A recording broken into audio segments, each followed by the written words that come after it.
సాక్ష్యం ఏంటంటే అసలు ఇక్కడ మేము ప్రేయర్ పెడతారని అయ్యగారులు వస్తారని కూడా మనం ఊహించలేదు.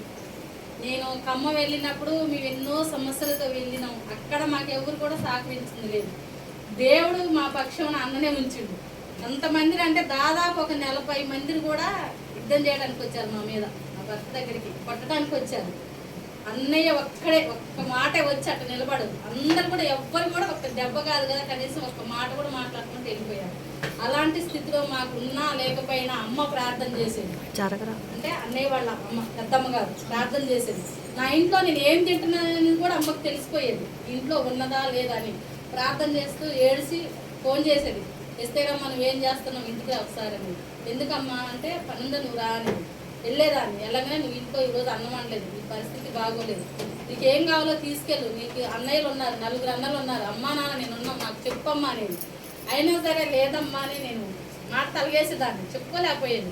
నీకు అలాంటి స్థితి ఏమొద్దమ్మా, నేనున్న ధైర్యంగా నీకు నేను అమ్మని అనుకోని అప్పటికప్పటికి ఇంట్లో ఏం లేకపోయినా కూడా సమృద్ధిగా నాకు రైస్ కానుంచి కూరగాయల కానుంచి ఖర్చుల కానుంచి కూడా అమ్మ ఇచ్చి పంపించేది. కానీ ఎవ్వరికీ తెలియదు, అన్నయ్య వాళ్ళకి కానీ నాన్న వాళ్ళకి కానీ ఎవ్వరు కూడా తెలియదు. అలా మమ్మల్ని అమ్మ ఆదరించింది మమ్మల్ని ఆ స్థితిలో. తర్వాత ప్రార్థన బాగా ఉపవాస ప్రార్థనలు జరుగుతాయి అక్కడ. నేను ఫస్ట్లో ఇక్కడ సంఘంలో బాగా బలపడ్డా దేవుడి సన్నిధిలో. మళ్ళీ నేను కొంచెం అయ్యగారు మాకు సన్నిధి కొంచెం కుంగిపోయారు, అయ్యగారు లేవలేకపోయిన పరిస్థితుల నుంచి మేము కూడా కొంచెం ప్రార్థనలు మళ్ళీ నేను వెనకబడిపోయాను. అక్కడికి పోయాక దేవుడు బాగా నన్ను ప్రార్థనలు నలకొట్టడం మాట్లాడటం. అమ్మతో ఒకరోజు దేవుడు మాట్లాడింది, అమ్మ ఎస్తేరు నువ్వు దేవుడు పరిచర్య చేయాలి, నీ ద్వారా చాలా ఆత్మలు రక్షించబడాలి, చాలా ఆత్మలు కుంగిపోతున్నాయి, వాళ్ళు నశించిపోతున్నారు అమ్మ, యవనస్తులు ఉన్నారు, వృద్ధువులు ఉన్నారు, చంటి బిడ్డలు ఉన్నారు, వాళ్ళ ద్వారాగా నీ ద్వారాగా ఎంతో మందిని మయం నువ్వు ఒక కుటుంబంలో సాక్ష్యంగా ఉండాలని అమ్మతో బాగా బలంగా ఆ రోజు ఉపవాస ప్రార్థనలు జరుగుతున్నాయి. శుక్రవారం రోజు బాగా ఆ రోజు 4 మాట్లాడిండు దేవుడు. నాన్నగారితో మాట్లాడిండు, అన్నయ్యతో మాట్లాడిండు, నాతో మాట్లాడిండు, ఇంకొక ఆమె వ్యక్తితో మాట్లాడిండు, 4 మాట్లాడిండు. నాకు భయం వేసింది. అసలు నేను పరిచర్య చేయటం ఏందమ్మా, నేను మరి జనాన్ని నేను వాళ్ళని ఆత్మలు రక్షించగలటం ఏంటి నాకు తెలియదమ్మని. ఒకరోజు నేను సాయంత్రం పూట వెళ్ళి నేను అమ్మని కలిసి, అమ్మ నాకు ఇది అర్థం కావట్లేదు అమ్మని అడిగితే, అమ్మ నువ్వు దేవుడు పరిచర్య చేయాలని దేవుడు నీకు ప్రేరేపణ ఇస్తుండు, నేను మాట్లాడుతున్నాను, నువ్వు ఎంతో మందిని నడిపించాలి, వాళ్ళు రక్షణ పొంది కూడా రాలేకపోతున్నారు, వాళ్ళు కుంగిపోతున్నారు, నువ్వు ఇంతకుముందు ఎలా ఉన్నావు అంతకు రెట్టింపుగా నువ్వు ఎస్తేరు వల్ల ప్రార్థన చేయాలి, కన్నీటితో ప్రార్థన చేయాలని అమ్మ నాకు బాగా సలహాలు ఇచ్చేది. నాకు తెలియపోయినా ఇటు అమ్మని కానీ అటు అమ్మని కానీ అడిగేదాన్ని, ఇటు అక్కని అడిగేదాన్ని, అటు అమ్మని అడిగేదాన్ని. అయితే చెప్పాలంటే నాన్న కూడా బాగా ప్రార్థన చేసేవాడు. అమ్మ నీకు ఏదన్నా అంటే ఇట్లా నాన్న బయటపరుస్తాడు, ఏదైనా మాకనే చెప్తాడు. కొంతమంది ఏదంటే వీళ్ళు ఏంది నాకు ఇట్లా చెప్తున్నారని తీసేస్తారు వాళ్ళ మాట. నేను ఒక్కదాన్ని అనేదాన్ని, నాన్న ఏదైనా అది నా నుంచి కీడైనా మేలైనా నాకు చెప్పు, నేను దాన్ని భయపడను, తీసుకుంటా, దాని గురించి నష్టమైతే నేను ప్రార్థన చేసుకుంటా, అది మేలైనా మీకు చెప్పుకుంటా నాన్న, మీరు మా గురించి మీరు ఏది దాచిపెట్టద్దు, భయపడతారని కూడా అనేది. అలాగనే నాన్న కూడా మాకు సహకరించేదాన్ని. నేను యాక్సిడెంట్ అయినప్పుడు నేను తైలాశాఖకి వెళ్ళి అప్పుడు మనం విశాఖయ్య గారు అక్కడ కూడా మాకు పరిచర్య ఉంది, అన్నయ్యలు తెలియదు. తర్వాత నేను ఎక్కడికి పరిచర్యకి వెళ్ళాలి అనుకుంటే బాగా ఇంటి వెనకనే ఉపవాస ప్రార్థనలు బాగా జరిగేవాయి. మైక్ బాగా వినపడుతుండేది, చెవులో పాటలు వాక్యం అన్నయ్య వాక్యం బాగా వినపడుతుండేది. బాగా నేను అసలు ఇంత వాక్యం వినపడుతుంది, ఇంత పాటలు వినపడుతుంది, నేను ఎందుకు పోలేకపోతున్నా అనేసి అనుకొని ఒకరోజు నేను ఈయన చిన్న పాప వెళ్ళి అమ్మ ఇట్లా సంగతి మరి మేము సన్నిధి ప్రార్థనకు వద్దామంటే, అదేనమ్మా అడగాల మీరు రాండి అని పర్మిషన్ తీసుకొని మేము వెళ్ళాక నాన్న వాళ్ళు అన్నయ్య వాళ్ళు మాకు ఎంతో సహకరించారు. దాని తర్వాత ఈయనకి యాక్సిడెంట్ అయినప్పుడు కూడా అన్నయ్య నాన్న అసలు ఒక్క నిమిషం కూడా లేకుండా ఎమ్మటే వచ్చేసారు.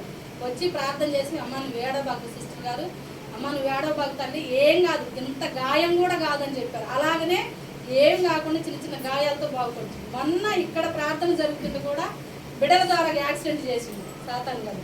ఇక్కడ ఇది భయపడితే నాకు కీడు అనిపిస్తూనే ఉంది, ఏదో జరగబోద్దు అంటే అనుకుంటూనే ఉన్నా. ఆయన ఫోన్ చేసి ఇలా రమ్మన్నాడు, అమ్మ నువ్వు వద్దు, నువ్వు ఉండి ఇంటి దగ్గరే ఉండు, అక్క పోయి ఇచ్చొచ్చిద్దిలేనని చెప్పారు.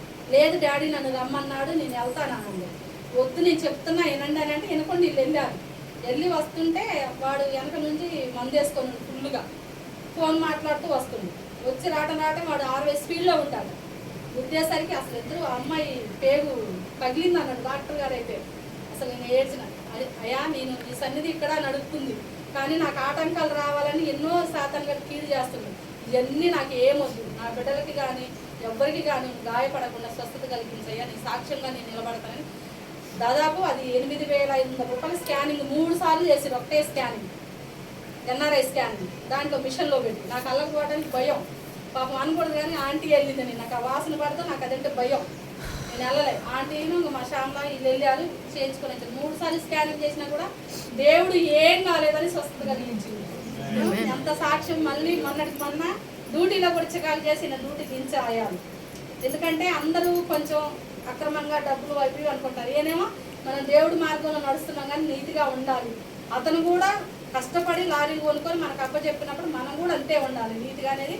ఈయన చెప్తుంటే వాళ్ళకి నచ్చదు డ్రైవర్లకు అందరూ. ఈయనేంది పెద్ద నీతిమంతుడు, ఈయన ఏ తప్పు చేయనోడు అన్నట్టు కదా. వాళ్ళంతా దాదాపు 10 మంది వీళ్ళందరూ ఒకటయ్యి ఈయన మీద నిందలు వేయటం, నా వాదగారి ముందు చెప్పటం, ఈయన తీసేయాలా, ఈ ఉద్యోగంలో వద్దు, వేరే పని చూసుకుని బాగా చికాకు చేసి బాగా గొడవ కూడా చేశారు. నేను ఒకటే అన్నా, దేవుడి వైపు మనం ఏము ఎలాగ ఉన్నాడో మనం కూడా అలాగనే దేవుడి వైపే చూడాలి. నువ్వు ఎవరినేం అనొద్దు, వాళ్ళు అనుకొని దేవుడు చూస్తాడు, నువ్వేమనొద్దని. ఆ రోజు పోయిన ఆదివారం రోజు గొడవ కూడా వచ్చారంట 10 మంది దాకా. ఏమనలే, ఒకటే మాట అని కూడా ఏమన్నా. వాళ్ళే వచ్చి సైలెంట్గా మళ్ళీ తిరిగి వెళ్ళిపోయారు. ఒక్క మాట కాదు కదా, మళ్ళీ ఓనర్ గారి దగ్గర కూడా ఒక్క మాట కూడా చెప్పకుండా తలదించుకొని పోయారు. అసలు ఎంత గొప్ప కార్యం చేసిందంటే దేవుడు చాలా. మా విషయంలో నేను చెప్పాలంటే వచ్చే నెల 24వ తారీఖున చెప్తాం, మా పెద్ద సాక్ష్యం అది. ఆ సాక్ష్యాన్ని బట్టి ఉంటే నా పట్ల ఎన్నో మేలు, నా ప్రార్థన బట్టి. నా పిల్లలు కూడా నాతో ఎక్కువ ప్రార్థన చేయరు, నా భర్త కూడా ఎక్కువ. నాకు సమయం తెలిసినప్పుడు అలా ఉదయం కానీ నైట్ కానీ తెల్లవారుజామున నాకు ఎప్పుడు మేలుకొస్తే అప్పుడు మోకరించి నేను ప్రార్థన చేసుకుంటాను. నిద్రలోనే 24 గంటలు కూడా నేను దేవుని స్తుతించుకుంటాను. ఎందుకంటే నా భర్త ఎప్పుడు ట్రైన్లో ఉంటాడు, ఎప్పుడు ఏం జరిగిందో ఇంటికి వచ్చిన దాకా నాకు భయమే. ఫోన్ ఎత్తకపోయినా భయమే.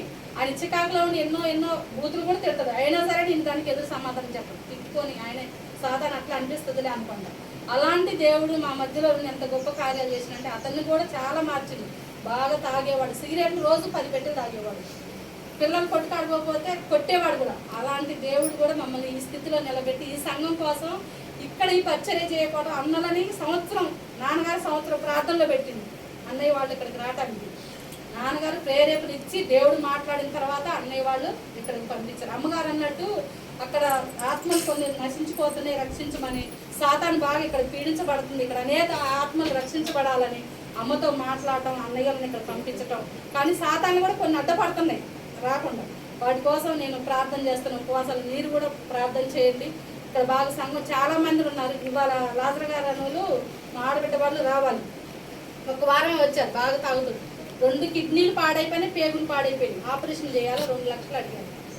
నేను రమ్మంటే రావట్లేదు. ఒక రోజు ఎందుకు తిట్టింది వాళ్ళ అన్నయ్య తిట్టి, అరే మీకు అంత బలిపోయిందిరా, రోజుకి 5,000 చంపేస్తారు వాళ్ళు ముగ్గురు మీద. 5,000 రూపాయలు రోజుకి 5,000 అంటే ఎంత ఒక్క నెల చేసినా రావు మనకి. రోజుకి 5,000 రూపాయలు చంపాలి. అందులో ఎంత మిగిలితే 100 రూపాయలు కూడా మళ్ళీ వాళ్ళ ఇంట్లో మిగలవు. ఖర్చు అయితే తాగటం, తినటం, చందాలు చేయటం, ఏదంటే అది వాళ్ళు ఇష్టం వచ్చినట్టు చేస్తారు. సర్లేని నేను ఒక రోజు వెళ్ళినాక ఇట్లా ప్రార్థన జరుగుతుంది, అమ్మ ఇట్లా రాండి అయ్యగారి కాడికి, మీకు స్వస్థతలు జరిగితే వాక్యం ద్వారా దేవుడు మాట్లాడతారు మీరు అన్నిలో ఉండి. వాళ్ళ అబ్బాయి కూడా మాలేసింది.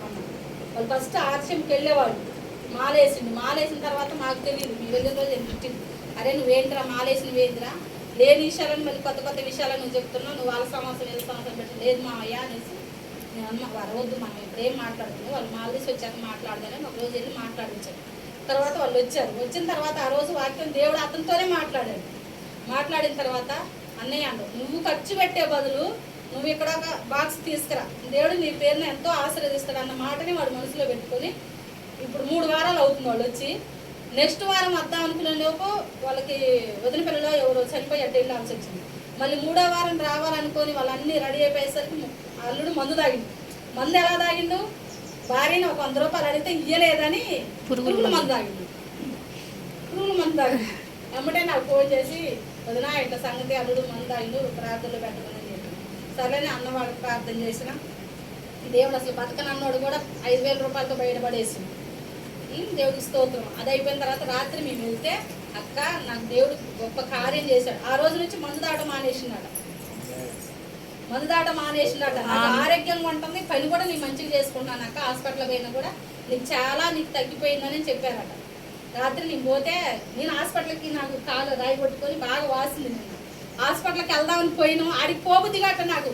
అక్కడికి వెళ్ళు అక్కడికి పోవాలి అనిపిస్తుంటే మేము వెళ్ళి డాక్టర్ కూడా లేదు సరే అక్కడికి వెళ్ళి వద్దని పోయేసరికి వాళ్ళే కూర్చొని అక్క నేనే రావాలనుకుంటాను అక్క అన్నయ్య చెప్పిన మాట నాకు బాగా మనసులో ఉంది, నాకు ఆరోగ్యం బాగైంది, నేను మందు మానేసిన అన్నీ మానేసిన, కాకపోతే కొడుకు కొంచెం చికాకు చెప్తానంటే అతనితో కూడా మాట్లాడొచ్చు. ఈరోజు వాళ్ళ అమ్మాయి దగ్గరికి పోవాలంటే పొద్దున నేను వచ్చి ప్రార్థన చేయించుకొని వెళ్తానండు. రేపు వచ్చే వారం నేను కంటిన్యూగా వచ్చి నేను సాక్ష్యం చెప్పుకుంటానక్క, ప్రతి వారం వస్తానని చెప్పి నా బిడ్డ పట్ల కూడా చాలా కార్యాలు చేసిన కాబట్టి వాళ్ళ కోసం కూడా మీకు ప్రార్థన చేయండి, వాళ్ళు రావడం కోసం.